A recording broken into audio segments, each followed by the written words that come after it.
Donc j'ai beaucoup de plaisir à introduire d'abord mon collègue et ami Christopher Newman, donc, qui travaille au CHUV à Lausanne, qui est responsable de l'unité de neuroréhabilitation pédiatrique, avec un travail clinique important, mais également un travail de recherche très important, notamment justement sur des thérapies innovantes, en s'appropriant aussi des nouvelles données de neurosciences cognitives pour réfléchir finalement à des complémentarités de prise en charge. Alors je suis particulièrement content parce qu'il va nous révéler aujourd'hui en primeur pratiquement les résultats d'une étude qui a été faite sur la thérapie en miroir. Donc je te laisse la parole et je pense qu'on se réjouit tous de t'entendre.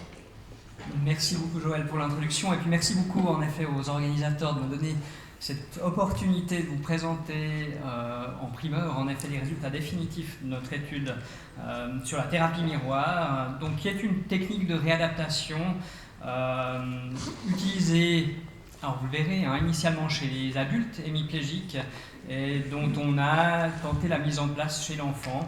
Et la question à laquelle je vais essayer de répondre aujourd'hui, c'est: cette thérapie est-elle efficace, est-elle utile?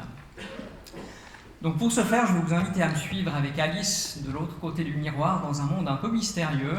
Vous verrez, on se base beaucoup sur l'illusion pour faire travailler le cerveau. Et puis on verra où ça nous mène. Alors, petit rappel sur l'hémiplésie de l'enfant. La majorité des hémiplésies de l'enfant sont d'origine congénitale, donc sont des formes de paralysie cérébrale. Il y a une petite minorité d'hémiplégies qui sont acquises plus tard durant l'enfance, on dira à partir de l'âge de 2 ans, dans des contextes, on dira traumatiques, infectieux ou d'accidents cérébrovasculaires. Mais l'essentiel, en effet, des formes d'hémiplégie de l'enfant sont des paralysies cérébrales.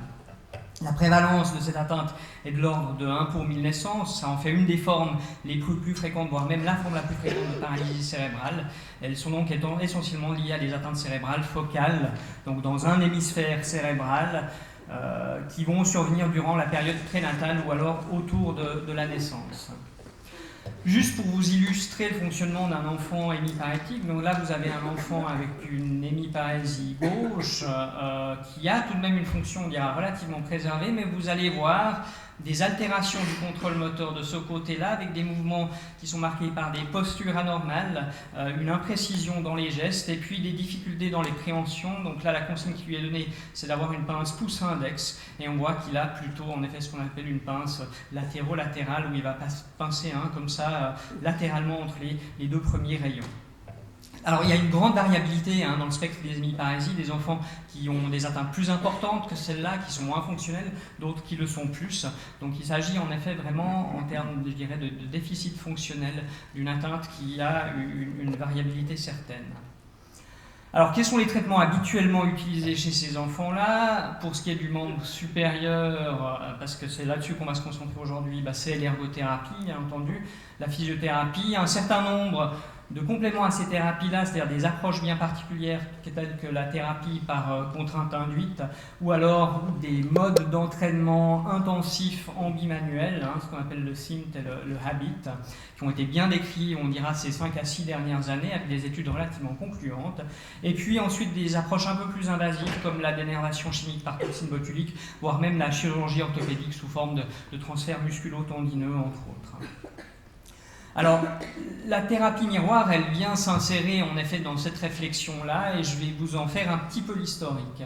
La première personne qui a décrit la thérapie miroir, c'est Vitulan Ramachandran, qui est un psychologue cognitiviste qui travaille en Californie et qui s'est beaucoup intéressé très tôt dans sa carrière, en effet, aux illusions en psychologie cognitive.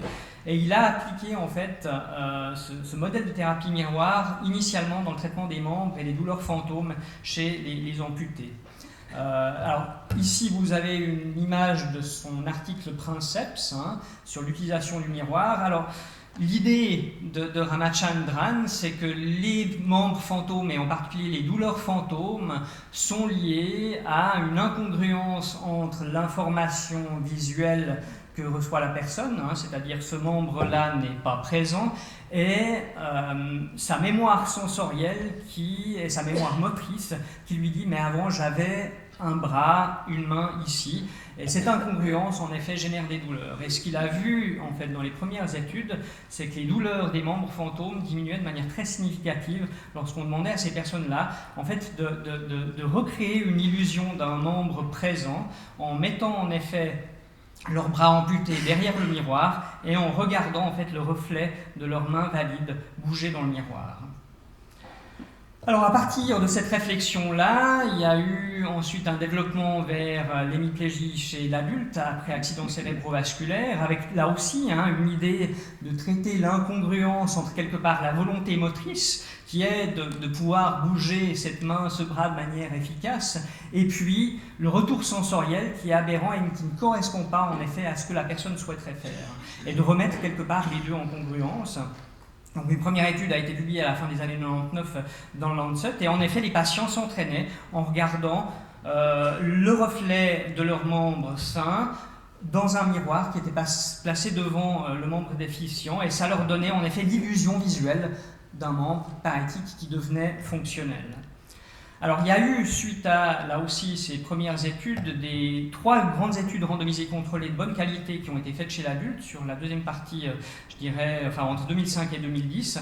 Et une revue systématique en fait de ces études montre que vraisemblablement, en effet, cette thérapie est efficace dans le traitement de l'hémiparésie du membre supérieur chez l'adulte, avec des améliorations en termes de fonction et aussi en termes d'activité du quotidien, voire même de traitement de la douleur. Alors forcément que nous avons été interpellés par cette littérature et on a lancé en 2010 une étude pilote chez des enfants à Lausanne avec 10 enfants qui ont participé dans ce qu'on appelle une étude en crossover, c'est-à-dire que la moitié du groupe faisait un premier bloc de 4 semaines d'entraînement avec le miroir, et puis ensuite faisait 4 semaines d'entraînement sans miroir, et puis l'autre groupe de 5 enfants faisait l'inverse, c'est-à-dire qu'ils faisaient un premier bloc où ils faisaient un entraînement bimanuel sans miroir, et puis ensuite ils avaient le miroir. Alors pour résumer, je dirais en une diapositive les résultats de cette étude, ce qu'on a pu démontrer c'est que c'était faisable, les enfants étaient compliants, ils étaient intéressés à participer, et on a pu, disons, avoir les premiers prémices, je dirais, de l'efficacité de ce traitement en montrant que l'illusion miroir augmentait la force de la main paralytique de manière immédiate. C'est-à-dire que si on teste la force de la main lors d'une préhension bimanuelle et que la main paralytique est derrière le miroir, cette force va augmenter. Donc probablement un effet de recrutement cortical augmenté au niveau de l'hémisphère lésé. Et puis on a aussi pu montrer que l'entraînement bimanuel, mais alors là autant avec que sans le miroir, permettait d'améliorer la force de la main paralytique sur la durée totale de l'entraînement, qui était donc de l'ordre de 4 semaines. Alors, la chose intéressante de cette étude-là, c'est quand on comparait en effet les enfants qui s'étaient entraînés durant la période miroir et durant la période sans miroir, c'est uniquement l'entraînement avec miroir qui semblait améliorer les aspects de fonction du membre supérieur paralytique. Alors bien entendu, cette étude, je dirais, pilote était insuffisante pour démontrer de manière, je dirais, robuste l'utilité de ce traitement, d'où la mise en place d'une étude randomisée contrôlée en simple aveugle, qui a eu lieu donc, sur les 2 dernières années en Suisse romande et en Suisse centrale. Vous avez ici les noms des co-auteurs, dont fait par ailleurs partie Joël Fluss, qui a collaboré, disons, au niveau du Centre Genevois au recrutement de nos patients. C'est une étude qui était soutenue par le Fonds national suisse scientifique et puis la Fondation Pierre Mercier pour la science, qui sont toutes deux, l'une basée à Berne et l'autre basée à Lausanne. Vous avez ici le flyer qu'on a utilisé pour motiver nos patients à participer. Vous reconnaîtrez Titov, le personnage de Zepp. Il y a eu un très gros effort pour vraiment attirer les enfants et leurs familles et leur donner envie de participer. On pourra peut-être en parler tout à l'heure, des difficultés de la conduite en effet d'une étude de cette échelle-là. Mais voilà, en y mettant tous les moyens, on dira, on a réussi à avoir une bonne participation. Alors l'objectif de cette étude, bien entendu, c'était d'évaluer l'effet thérapeutique de l'illusion miroir chez l'enfant avec hémiplégie, c'est-à-dire de voir en effet est-ce que le fait d'utiliser en effet l'illusion en tant que telle avait une efficacité sur le processus réhabilitatif. Et pour ce faire, donc, on a fait cette étude randomisée contrôlée dite en simple aveugle, parce que les enfants, bien entendu, savaient ce qu'ils faisaient. C'était uniquement la personne qui les évaluait qui ne savait pas, en effet, dans quel groupe les enfants avaient été alloués. Et on a comparé des enfants qui faisaient de la thérapie miroir standard versus des enfants qui faisaient un entraînement bimanuel qui était en tout point similaire, simplement qu'à la place de regarder dans le miroir et de regarder l'illusion d'une main fonctionnelle, ils regardaient directement en fait leur main parétique. Alors, le calcul de taille d'échantillon faisait qu'on avait besoin de 90 enfants en tout. On a réussi à en recruter 90, mais au final, on a des données analysables chez 80 enfants, donc de 7 à 17 ans, et qui ont été recrutés, comme je vous l'ai dit, sur l'ensemble de la Suisse romande et de la Suisse centrale. On a 39 enfants qui ont été alloués dans le groupe avec miroir, 41 enfants dans le groupe sans miroir. On a malheureusement perdu 10% durant le suivi pour des questions de manque de compliance en termes de thérapie ou des gens qui ne se représentaient pas en fait, au rendez-vous de réévaluation. Et ces enfants faisaient donc un entraînement bimanuel symétrique, donc les mêmes mouvements avec les deux mains, qui étaient parfaitement standardisés sur une période de 5 semaines, à raison de 5 jours par semaine et à raison d'1 quart d'heure par jour. Alors, vous avez ici un graphique en effet du setup de l'étude. Donc les enfants étaient évalués à la baseline, donc au début de l'étude.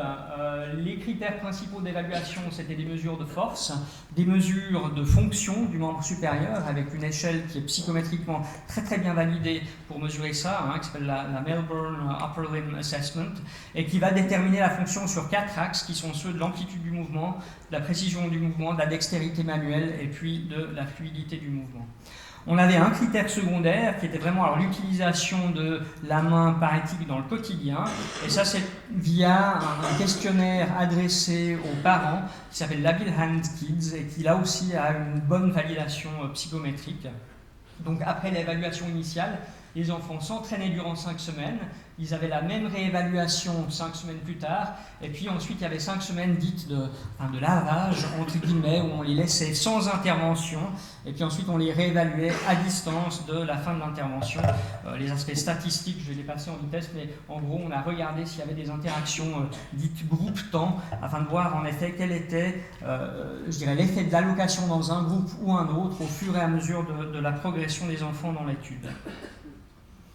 Alors, juste pour vous donner une petite illustration de ce que faisaient les enfants, alors ils avaient des consignes qui étaient données initialement par l'ergothérapeute engagé pour l'étude, elle leur démontrait en fait comment ils devaient s'entraîner, et puis ensuite ils rentraient à domicile avec le matériel nécessaire, et puis des consignes écrites ainsi qu'un DVD qui leur rappelait en fait les exercices à accomplir.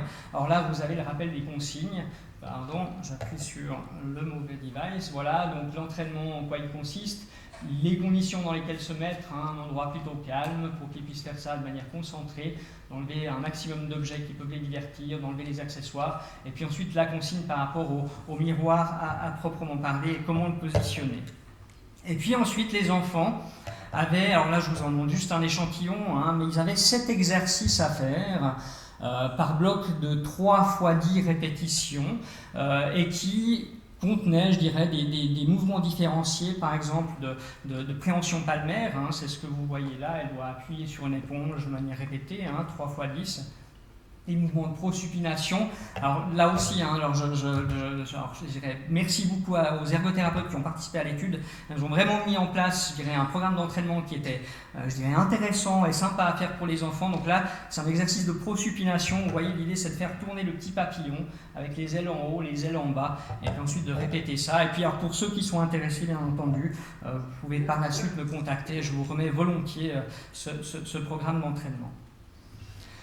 Alors, les résultats, qu'est-ce qu'on a trouvé ? Alors, il n'y avait pas d'interaction significative groupe-temps pour tous les critères qu'on a testés. Alors, qu'est-ce que ça veut dire ? Ça veut dire qu'en gros, au fur et à mesure du déroulement de l'étude, que les enfants aient été dans le groupe avec miroir ou dans le groupe sans miroir, ils ont évolué, en tout cas statistiquement parlant, de la même manière. Voilà.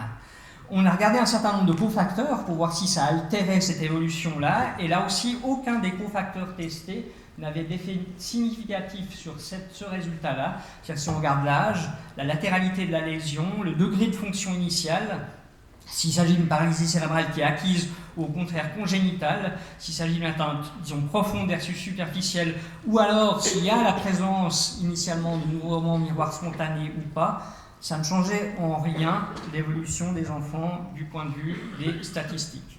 Alors bon, on se dit, ben mince, décevant, ça ne marche pas. Alors, je vais tempérer un peu tout ça et vous verrez qu'il y a quand même des résultats très intéressants. Ici, vous allez avoir sur les diapositives successives donc, la vision graphique de l'évolution des enfants au cours, tout d'abord, dans la première partie, des 5 semaines d'entraînement, entre la baseline et le post-intervention, et puis ensuite entre le post-intervention et l'évaluation à distance. Alors, ce qui est très intéressant, c'est de voir que les deux groupes ont évolué de manière favorable, et ça de manière significative, durant la période d'entraînement en termes de force palmaire, avec des gains qui sont de l'ordre de 15%. Donc vraiment, quand on tient compte, je dirais, quelque part du peu d'entraînement, un quart d'heure par jour, 5 jours par semaine, et ça pendant 5 semaines, ça représente 6 heures et quart d'entraînement au total, on a des gains de force qui sont de l'ordre de 15%. Si on regarde la force de pince, donc celle qui fait la pince pouce index, là aussi, des gains qui sont significatifs. Alors ici, et ça c'est vraiment une trouvaille qui est intéressante, plus dans la période où l'intervention a cessé que dans la période initiale. C'est comme s'il y avait un effet de priming, comme on dit, de préparation du cerveau durant la période d'entraînement, puis qu'au moment où on relâche l'entraînement, c'est là que tout d'un coup les enfants décollent. Et vous verrez, c'est une tendance qu'on va retrouver dans d'autres diapositives. Et sur la durée totale de l'entraînement, en effet, les enfants gagnaient de l'ordre de 10% de force supplémentaire.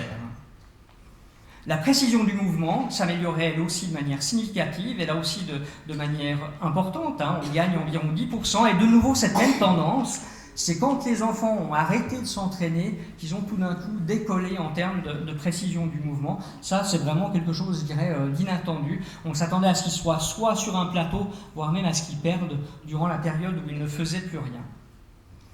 Alors là aussi, évolution significative sur l'ensemble de la durée du traitement. La dextérité s'améliorait aussi, là plus dans la première partie du traitement et puis aussi sur l'ensemble du follow-up. Et puis la fluidité du mouvement, alors là vous voyez cette très très belle évolution linéaire dans les deux groupes. Il s'améliorait durant la première période, donc celle de l'entraînement, durant la période dite de lavage, où il ne faisait plus rien, et puis bien entendu sur la totalité de la période d'entraînement.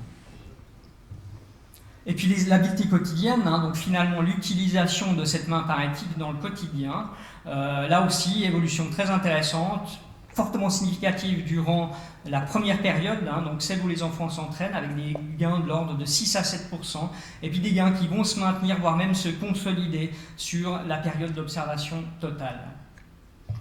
Donc pour résumer, on a une force, une fonction et une habileté du membre parétique qui s'améliore par un entraînement bimanuel qui est symétrique, donc un entraînement qu'on peut dire en miroir, donc il y a des mouvements simultanés des deux mains et qui se font en synchronie. Il n'y a pas d'effet propre de l'illusion miroir, et ça c'est vraiment pas le même résultat que celui qu'on trouve chez l'adulte.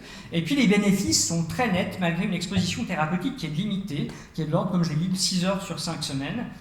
Et alors, trouvaille vraiment intéressante, c'est qu'il y avait une consolidation de ces bénéfices au-delà de la période d'entraînement. Alors, qu'est-ce qu'on fait de tout ça ? Qu'est-ce qu'il faut en penser ? Alors, est-ce que les enfants sont améliorés parce que simplement ils ont activé leur main parétique et quelque part tous ces traitements se ressemblent, que ce soit de la sync, du habit, du miroir, avec ou sans miroir, c'est le fait d'utiliser la fonction ou de la perdre. Est-ce qu'il y a un effet propre de l'entraînement bilatéral symétrique, le fait de faire les mêmes mouvements avec les deux mains, est-ce qu'il se passe quelque chose au niveau du cerveau qui va avoir un effet favorable ? Ou alors, troisième hypothèse, est-ce que les effets que les enfants s'entraînent avec le miroir ou sans le miroir sont de degrés similaires, mais les mécanismes physiologiques qui sont derrière pourraient être différents ? Alors ça, c'est vraiment des questions que je pose, et à ce stade, je n'ai pas de réponse.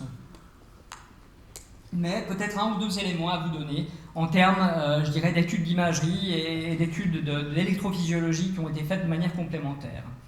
Alors ici, vous avez une étude en imagerie fonctionnelle qui a été faite en collaboration avec l'équipe de Berne, où on a regardé justement durant la performance justement de l'illusion miroir, ce qui se passait dans le cerveau d'enfants hémiparétiques. Et là, ce que vous voyez, c'est les aires qui s'activent avec l'illusion miroir comparée à celles qui s'activent sans l'illusion miroir. Et ce qui est intéressant, c'est de voir que ces aires-là, c'est des aires donc, au niveau du pôle frontal et puis au niveau du sillon temporal postérieur, qui sont des aires classiques de ce qu'on appelle le réseau de neurones miroirs, qui est le réseau de neurones en fait, qui s'occupe de la reconnaissance du mouvement chez autrui.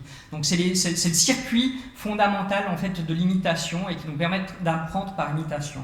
Alors ce qui est particulier, c'est que ces activations-là, elles ne surviennent pas en fait, dans l'hémisphère lésé, mais elles surviennent dans l'hémisphère sain. Et ça, pour être très honnête, on ne le comprend pas très bien. C'est quelque chose, je dirais, qui va justifier d'études complémentaires.